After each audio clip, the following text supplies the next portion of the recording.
Hello everyone. तो आज की वीडियो में हम समझने वाले हैं 2020 के इंग्लिश के पेपर की ग्रामर।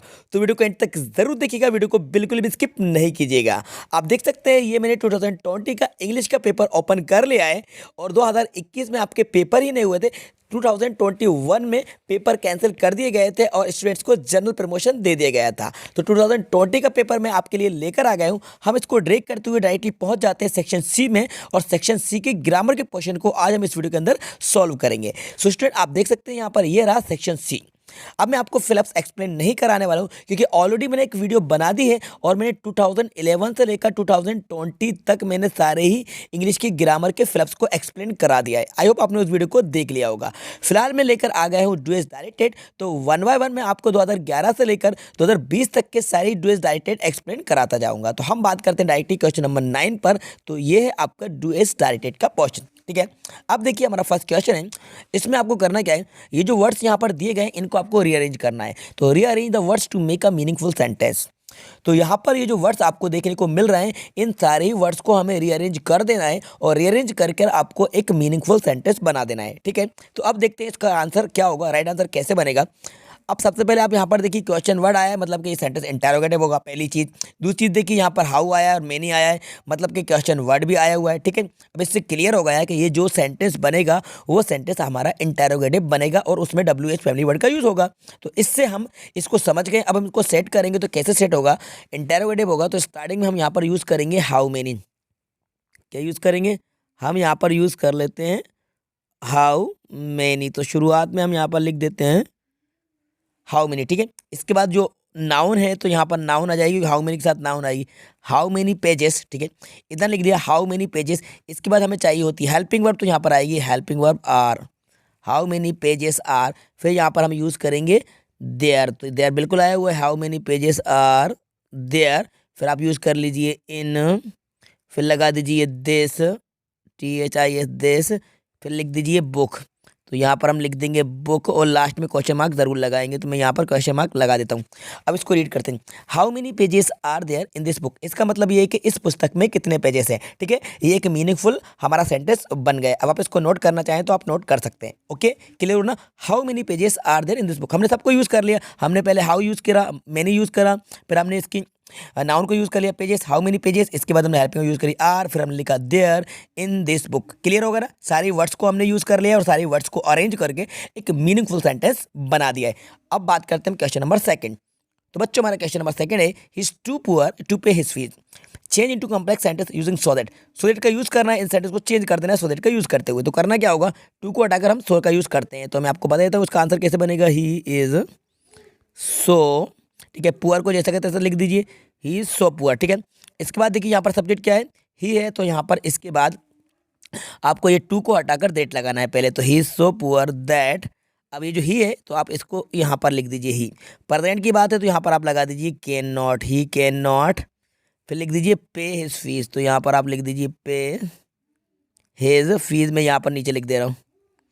ठीक है, अब बन गया he so poor that he can not pay his fees, वह इतना गरीब है कि वह अपनी फीस पे नहीं कर सकता है। अब आप इसको नोट करना चाहें तो नोट कर सकते हैं। मतलब हमने इस टू को रिप्लेस कर दिया इस सो से और ये वाले टू को रिप्लेस कर दिया दैट से, और ये सेंटेंस प्रेजेंट का था इसलिए हमने यहाँ पर कैन नॉट का यूज़ करा। लेकिन सब्जेक्ट हमें चाहिए था, सब्जेक्ट हमने यही सब्जेक्ट यूज़ कर लिया ही, जो कि स्टार्टिंग में आया था।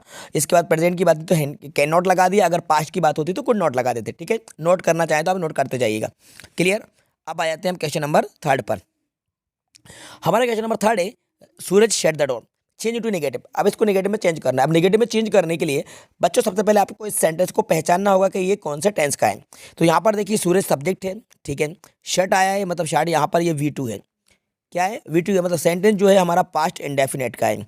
अब आपको पता कैसे चला कि सेंटेंस पास्ट इंडेफिनेट का है, तो पास्ट इंडेफिनेट का आपको पता ऐसे चलेगा कि पास्ट इंडेफिनेट में सब्जेक्ट आता है, सब्जेक्ट के बाद V2 आता है और ऑब्जेक्ट आता है। ठीक है, तो सब्जेक्ट है, V2 है, ऑब्जेक्ट है। अब ये प्रेजेंट इंडेफिनेट का क्यों नहीं है, अगर प्रेजेंट इंडेफिनेट में होता तो शर्ट में एस लगा होता, नहीं लगा तो ये V2 है, क्योंकि शर्ट की तीनों फॉर्म शर्ट होती हैं। मतलब ये जो शर्ट है, शर्ट मतलब होता है बंद करना, तो शर्ट शर्ट, और इसकी जो थर्ड फॉर्म होती है वो भी शर्ट होती है। तो यहाँ पर ये यूज़ हो रही है और जो कि क्या है वो V2 है।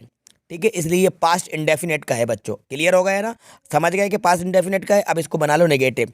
तो नेगेटिव बनाने के लिए करना क्या होगा, सब्जेक्ट लिख लो सूरज, तो हम यहाँ पर लिख देते हैं सूरज, इसके बाद हेल्पिंग वर्ब लगा दो डिड, नहीं की इंग्लिश लगा दो नॉट, सूरज डिड नॉट, और इसको V1 में चेंज कर दो, शट द डोर को लिख दो जैसा का तैसा, और फिर स्टॉप लगा दो।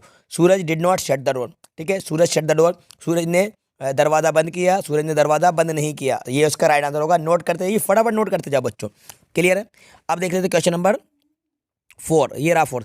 She watch movie for 2 hours, supply the correct form of the verb. Correct form of the verb आपको यूज़ करना है, तो सबसे पहले सेंटेंस को पहचानो कौन सा टेंस का है, ये कौन सा टेंस का सेंटेंस है। यहाँ पर देखो फॉर 2 आवर्स, टाइम वाली बात चल रही है, यहाँ पर टाइम दिया गया है, मतलब कि यहाँ पर ड्यूरेशन ऑफ टाइम बताया जा रहा है, तो ड्यूरेशन ऑफ टाइम बताया जा रहा है, तो ये सेंटेंस होगा आपका प्रेजेंट परफेक्ट कंटिन्यूस का, प्रेजेंट परफेक्ट कंटिन्यूस का। तो बस प्रेजेंट परफेक्ट कंटिन्यूस का फार्मूला लगा दो और इसको सेट कर दो। तो करोगे क्या आप, शी हैज़, तो सब्जेक्ट ले लो शी, अब सी के बाद हेल्पिंग वर्ब क्या लगाओगे, हैज़ बीन लगाओगे, तो शी हैज़ बीन। वॉच में क्या कर दोगे, ING लगा दोगे, तो शी हैज़ बीन वॉचिंग। फिर क्या है, मूवी है, तो यहाँ पे मूवी जो है जैसा का तैसा लिखते चले जाओ, she has been watching movie. फिर क्या दे रहे हैं, फॉर 2 और, तो यहाँ पर लिख दो फॉर, ये 2 और बन जाएगा, क्योंकि आपको शी के बाद हैज़ बीन का यूज़ करना होगा, तो हमने यहाँ पे शी के बाद हैज़ बीन लगाई, क्योंकि शी के साथ हैज़ बीन यूज़ होगी, और वॉच में हमने ING लगा दी, क्योंकि प्रेजेंट परफेक्ट कंटिन्यूज में वर्ब में ING फॉर्म का यूज़ किया जाता है, और हेल्पिंग और हैज़ बीन का यूज़ करते हैं।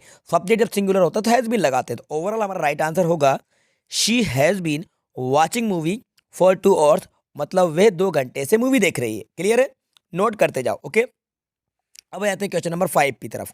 Question 5, I am buying mangoes, करना क्या है, change into passive, passive voice में चेंज करना है, तो सबसे पहले आपको ऑब्जेक्ट चाहिए, तो ऑब्जेक्ट क्या लेकर आओगे, मैंगोज है, तो पहले आप यहाँ पर मैंगोज को लिख दो स्टार्टिंग में, तो हम यहाँ पर लिख देते हैं मैंगोज। अब मैंगोज क्या प्लूरल है, प्रेजेंट कंटिन्यूस का सेंटेंस है, तो हेल्पिंग वर्ब क्या लग जाएगी, आर, मैंगोज आर, ठीक है, कंटिन्यूस है, तो इसके बाद आप यहाँ पर लगा दीजिए being, mangoes are being. Buy की पास्ट फॉर्म क्या होगी बच्चों, bought, BOUGHT, mangoes are being bought by, और इसका हो जाएगा आई का me, mangoes are being bought by मी।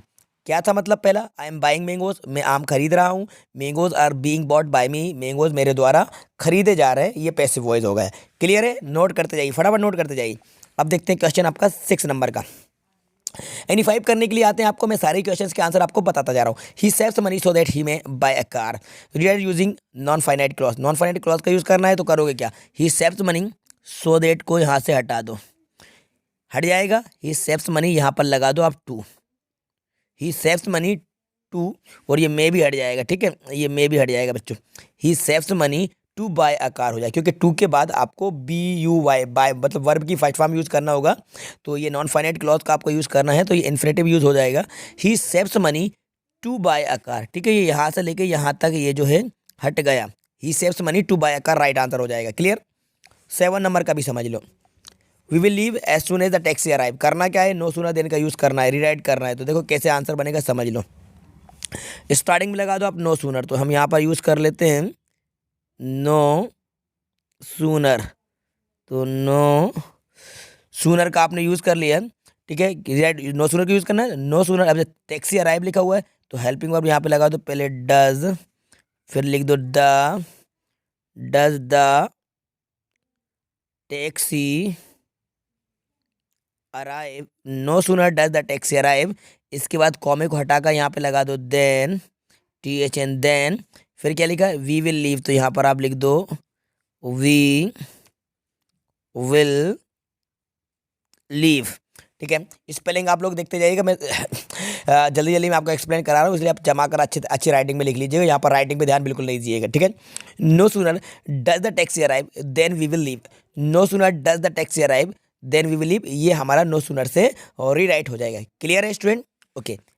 अब ये मैंने आपको 1 से लेकर 7 तक सारी डू एज डायरेक्टेड एक्सप्लेन करा दिए, जो कि हमारे पेपर 2020 के थे, ठीक है। 2021 में परीक्षा कैंसिल हो गई थी, तो इसका आपको कहीं पर भी नहीं मिलेगा, 2020 में पेपर हुए थे, ठीक है। अब इससे पहले के 2019 के 18 के 17 के सबके सॉल्यूशन में लेकर आऊँगा, लेकिन तब लेकर आऊँगा यदि आप हमारी इस वीडियो को लाइक करते हैं और ज़्यादा ज़्यादा शेयर करते हैं। आपका अगर इस पर सपोर्ट मिलता है और आपके कमेंट्स आते हैं, तो बिल्कुल मैं आपके लिए सारी पार्ट्स लेकर आऊँगा, पूरे के पूरे 10 सालों के, कितने सालों के, 10 सालों के 10 ईयर्स के इंग्लिश के पेपर के 2 एस डायरेक्टेड मैं आपको एक्सप्लेन कराऊंगा। जनरल इंग्लिश ही नहीं, मैं आपको स्पेशल इंग्लिश के भी एक्सप्लेन कराऊंगा। आपके कमेंट्स आ रहे हैं कि सर स्पेशल इंग्लिश के बताइए, बिल्कुल आपके लिए स्पेशल इंग्लिश के 2 एस डायरेक्टेड और फिलअप्स को लाया जाएगा। बस आप हमारी वीडियोस को लाइक करते रहिए, शेयर करते रहिए और हमारा सपोर्ट करते रहिए। अगर आपका मुझे इसी तरह से सपोर्ट मिलता रहेगा, बिल्कुल आपके लिए मैं अच्छे से अच्छी वीडियोज़ लाता रहूँगा। तो देखते रहिए, सीखते रहिए। Thanks for watching.